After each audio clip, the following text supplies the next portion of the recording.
There we go. Now we're into chapter 3, or chapter 4. The first thing that happens right here is you start falling. You need to click on the shovel and skip the cutscene. Come over here, give yourself a break, your left hand or right hand or whatever hand's holding plus a break because you're in for a very, very long animation. Put it simply. Remember how earlier I said that they ran out of money and had to keep changing animation studios? Well, yeah. So you need to talk to this guy 3 times. First animation takes a while, the second animation takes a fucking age, and the third one is very short. He just literally picks his head up, says something to you, and that's that. Here you could either mash left and right, or you can just like mash right.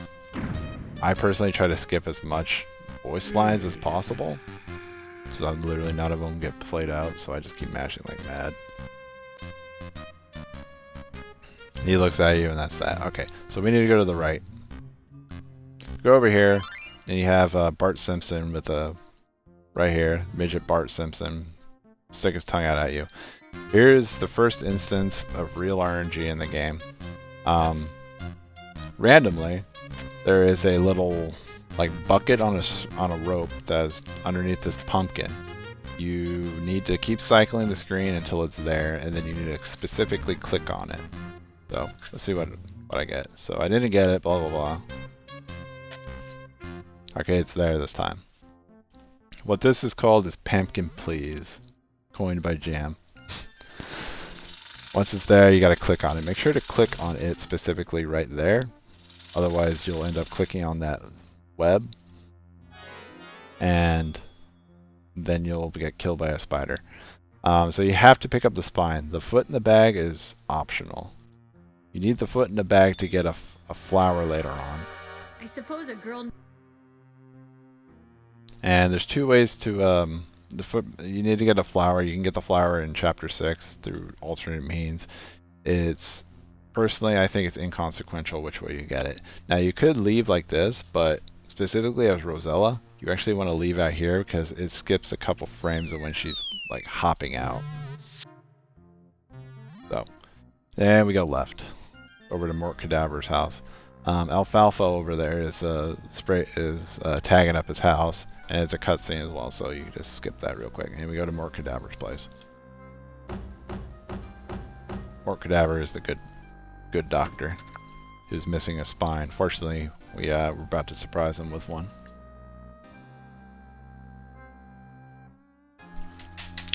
So keep a plus down here. It's a cutscene right after this. It skips it.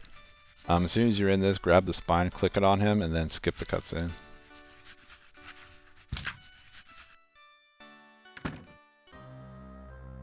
And look, also keep note of where I'm putting my cursor, just so that you can also learn quickly of where to buffer cursor between rooms, just so you can, you know, make all movements as fast as possible.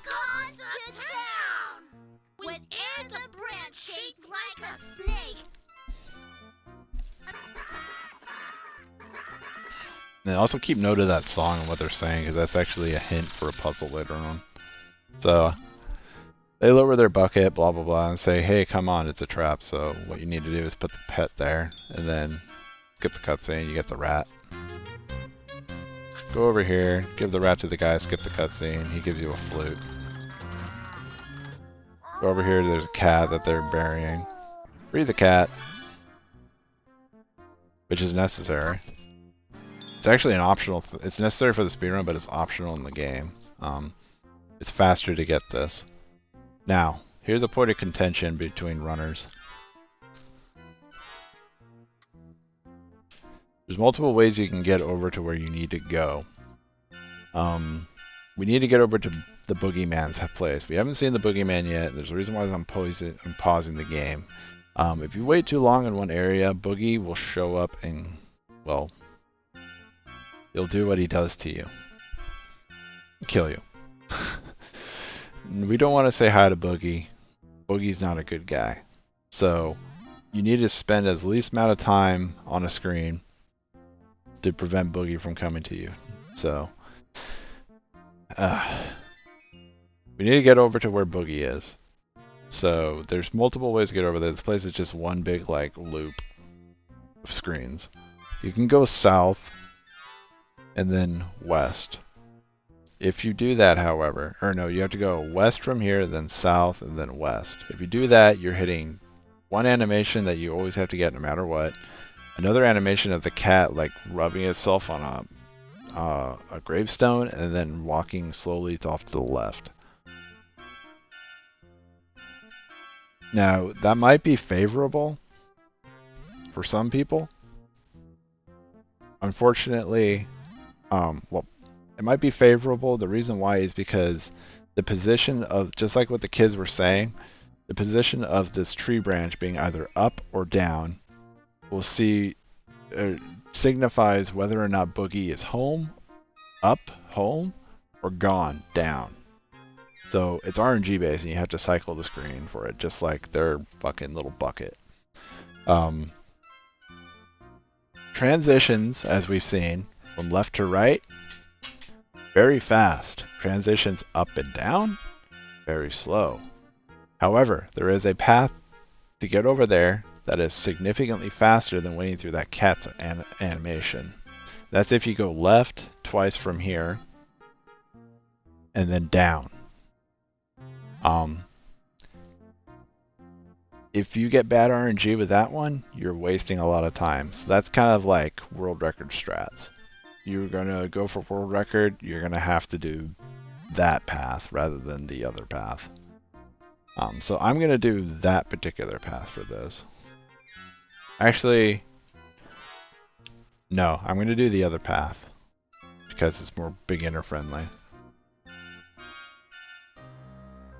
So this is the first animation of Bart Simpson egging the doctor's house. Which then goes over to this animation. To the cat rubbing up on this gravestone, as I said. And walking slowly to the left. Luckily, we got Boogie down, so we can walk over here, blow the horn. So the whole idea right here is that we have the favor of the Gravekeeper because we have his pet rat that also powers his digger. So that we use that to dig up Boogie's place, which is covered by these bones.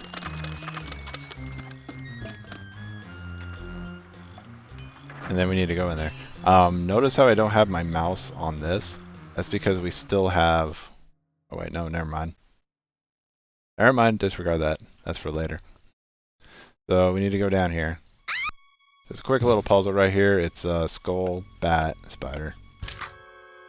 Here's a big animation where we find the real King Hotar, because the one that we saw before was an imposter. She comes by, says ooh, and then locks us in, and yeah. For all this, I'm mashing because there's a lot of voice lines that just kind of pop up. So, first thing we need to do here is give him the dragon lizard.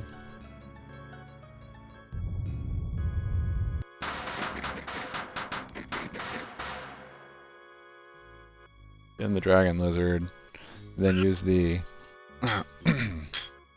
the mallet and chisel to knock a thing out of his wrist. It's a cutscene after this. Hold that down. He turns himself into a beetle, and then you need to grab this cloak, put it on. That disguises you like the Count's wife, who everyone's afraid of. We gotta go over here and say hi to the doctor, who's now much taller.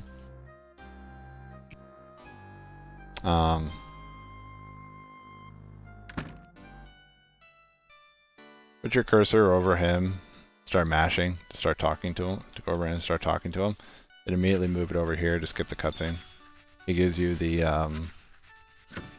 this like spray. I forget what it is. Like it's a spray to get rid of this like certain thing.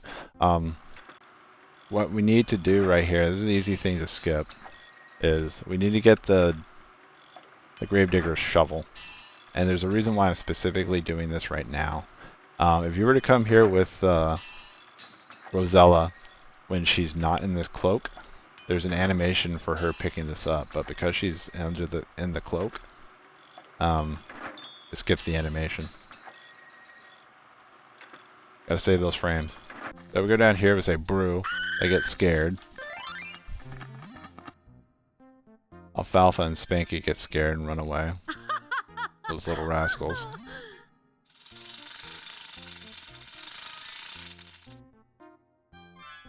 And we go south. And this is leading over to Militia's house.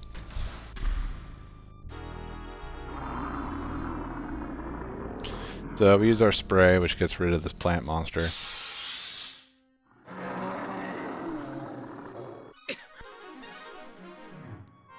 And then put that away, because this is one of the instances where you use an item and you still have the item in your inventory, or as your active item, in your that's taking up your mouse. You got to put it away. So walk forward. These guys blow a kiss to you.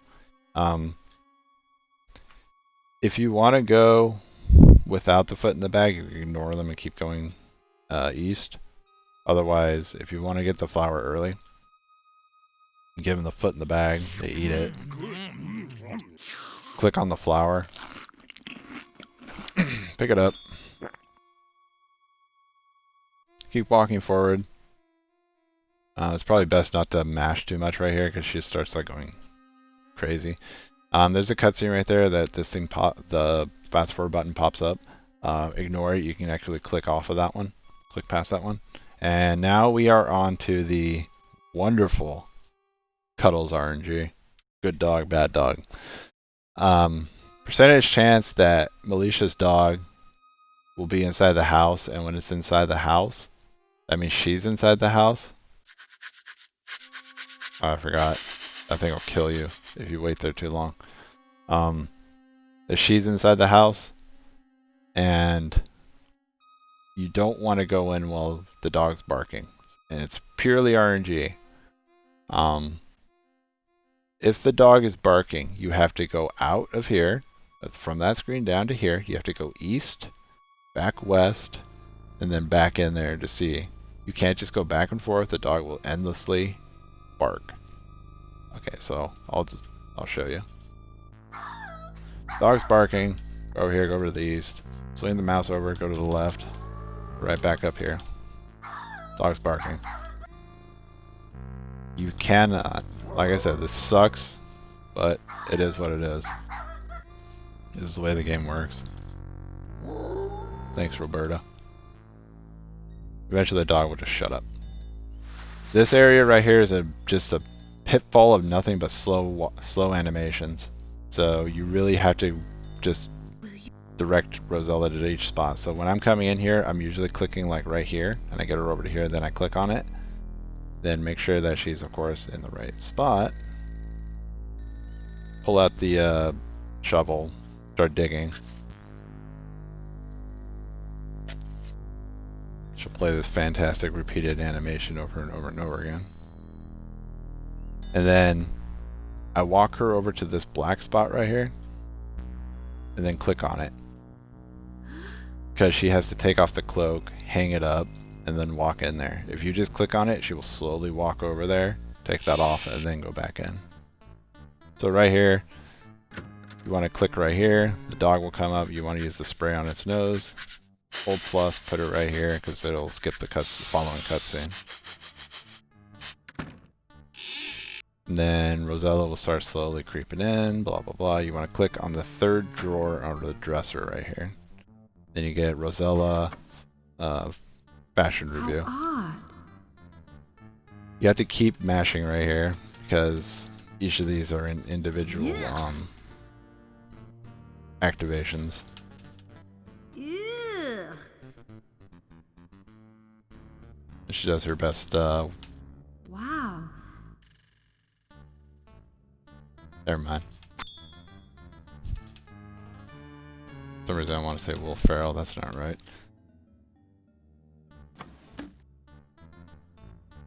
Anyways, you got to put the stuff away, pick up the stocking, and then just leave.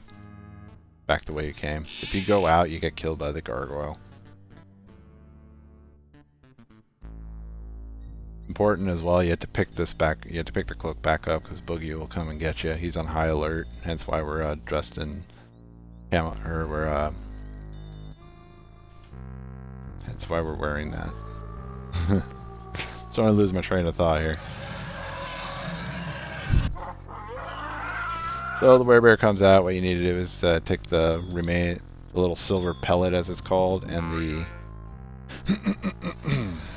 and the stocking, and bing him in the nose right there. He steals our cloak. And one of the few times, actually, the game actually puts your item back in your inventory for you. So, anyways, we gotta go north because we gotta go back to Falderall, which is the town.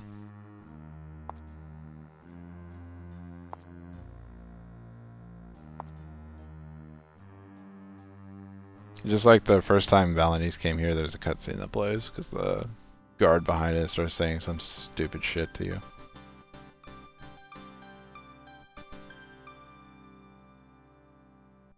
Then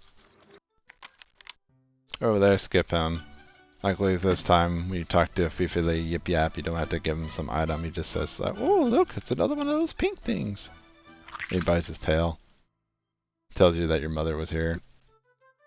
Over there, same thing. Click on that. Keep the cursor over the China door. Keep mashing.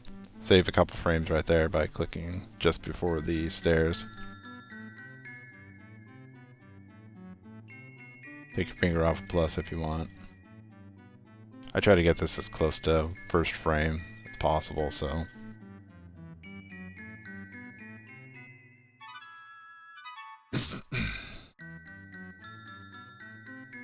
Alright, so after we get pouted, this is important. So, the whole puzzle with here is that there's an inscription underneath the little, like, Cupid statue right here. And what you need to do is use the stocking on it because it's really rough. That polishes it. Also, the stocking is a different color now for some reason. You need to read the inscription. I'm hungry. And then we need to go over here. Use the chisel and hammer to get a gold grape.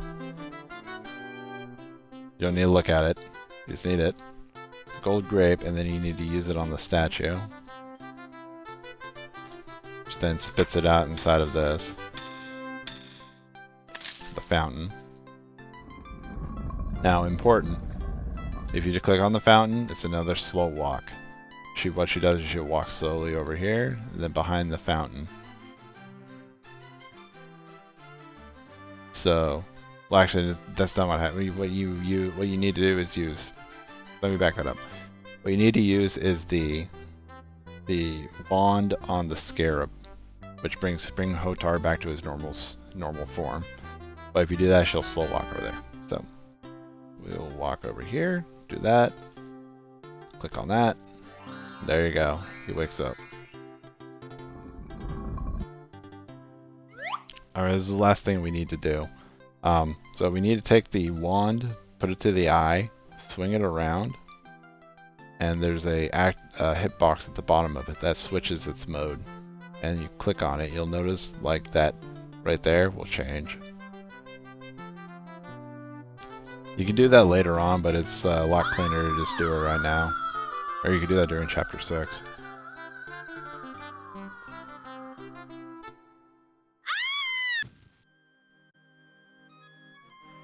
Bunch of cutscenes, skip them, that's the end of